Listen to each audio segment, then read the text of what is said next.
One of the most important elements in any building is its interior, and having woodwork and joinery service would be a must. Various techniques are used to achieve precision and quality in wood joinery. Which techniques would you choose? Number 8.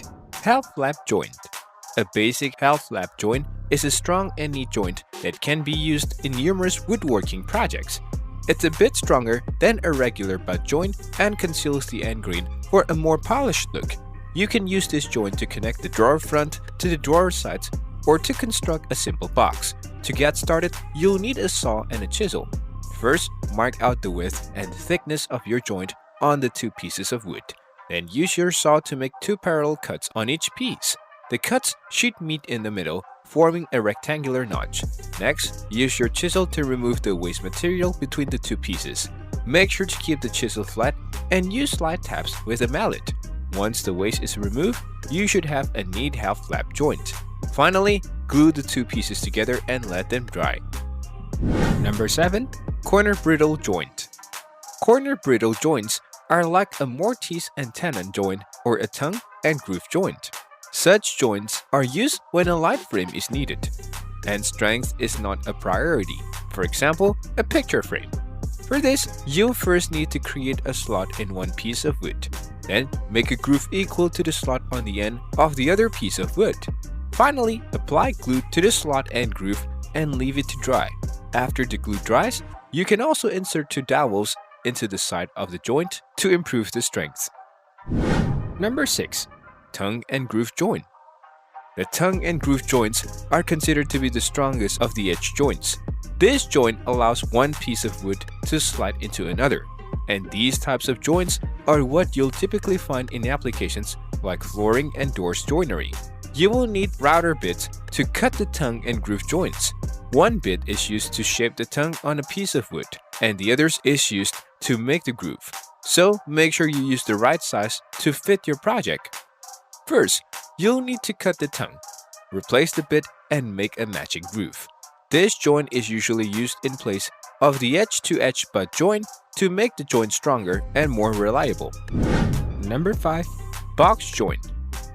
Box joints are a great way to combine two pieces of wood to make a box. They are simple to make and provide a clean, strong edge. To create box joints, you will need a saw, a square, and a ruler. Start by drawing a square on the edge of one piece of wood. Use a saw to cut the square out of the wood. Now, take the second piece of wood and draw a straight groove into it that is the same size as the square you just cut out. Again, use a saw to cut out the groove. Once you have both the square and the groove cut out, fit them together. The square should fit snugly into the groove, making a clean and strong edge.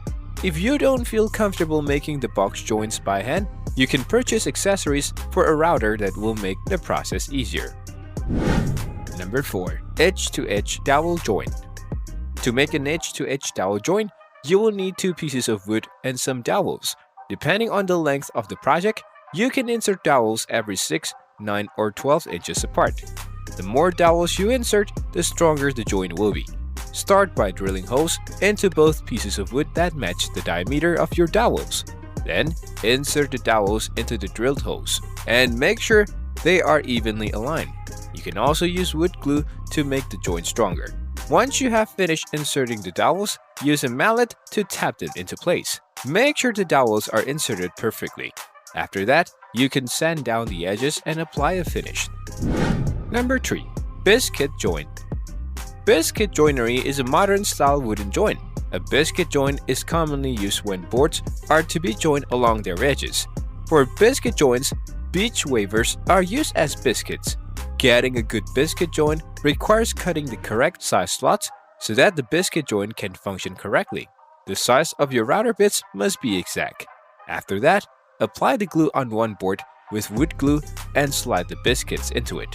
Apply glue on the slot and edges of the other board and fasten them in the clamp. After the glue dries, open the clamp and finish the joint with grout. This method is a great way to get strong, reliable board joints that look professional and will last for years. Number 2. Half-blind dovetail joint. Half-plan dovetail joinery is perfect for situations where one edge of a dovetail joint should not be visible, such as in a drawer front. We don't want the end of the dovetail to be visible on the face of the drawer. The process of making a half-plan dovetail joint requires careful planning and accurate measurements. For this, you start by making the tail on the side bumps. Next, you transfer the markings to the final pieces and use a dovetail saw and chisel to cut the pins and tails. Finally, glue the pieces together and sand the joint for a smooth finish. With a few simple tools, patience, and practice, you can quickly master the art of making a half-plan dovetail joint. Remember, when it comes to joining wood, half-plan dovetails are the best choice for making strong and beautiful wood connections with no visible edges. Number 1. Sliding dovetail. The sliding dovetail is a universal joint that can be used for several applications. It is essentially a locking dado. With the help of this joint, you can lock two pieces of wood together firmly and securely. The first step in building a sliding dovetail joint is to select the correct size and type of wood. Once you finalize the appropriate kind of wood, you will need to cut the dado slots in each piece of wood. Ensure that the slots line up perfectly and are the same depth. Next, you will need to glue the two pieces of wood together. It will ensure that the joint is secure and will not fall apart. Finally, when you are ready to use the joint, you will need to slide the dovetail into the slots. You can use clamps to secure the joint even further. Subscribe